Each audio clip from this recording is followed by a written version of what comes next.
Faithforce sounds just like what it is. It's an affinity group for people of faith.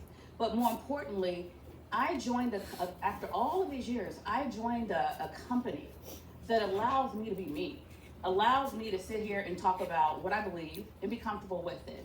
So it's a wonderful, amazing company, Faithforce, and I'd like Michael to share a little bit more, okay? Thank you so much. Thanks, Kim. Good morning, everybody. Great to be with you.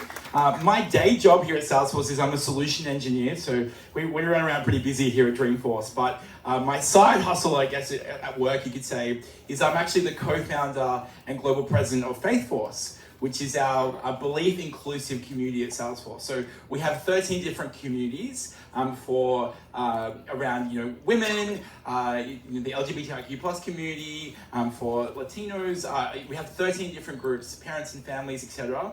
And Faithforce is one of them. And we've been on this journey since 2017. So you might be a little bit surprised that Salesforce really leans into thinking about belief inclusion at work. And we do so in a big way. We actually have about 5,000 of our employees who are engaged in our programs across the world in 23 different hubs. So it's been pretty exciting. And we got recognized this year as being number 4 in the Fortune 500 for faith-friendly companies, which is pretty exciting as well. So I just want to share a little bit about, read you just very quick snippet from our vision statement, because you're like, what on earth does this community do inside of Salesforce? And one of the things that we really focus on is our vision statement is we create inclusive employee experiences for people of diverse beliefs and worldviews, promoting trust, learning, and pluralism. By advocating for global faith communities, we create a culture that drives business impact through courageous conversations that builds trust through deep differences, enabling effective leadership to our stakeholders and encouraging everybody to bring their full selves to work. So, I'm curious, some of you might be interested in what that looks like in a meaningful way, or maybe think about what does faith inclusion look like inside your organization as well. And so, as I said before, we've raised over $100,000 in partnership with the United Nations for World Refugee Day.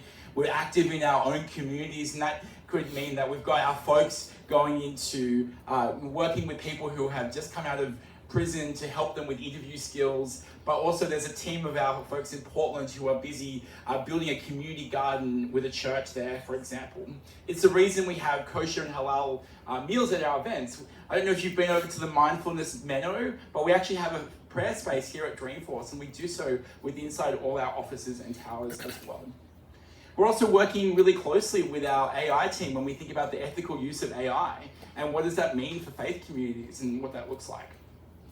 But I think the work I'm most proud of that we've been doing is actually thinking about how do we help our employees to build bridges. We say that we can't talk about religion at work, but actually at Salesforce, we've transcended that in some ways and kind of encouraging people to lean into what they believe and encouraging them to disagree well, which I feel like is a missing skill that we have inside our world today.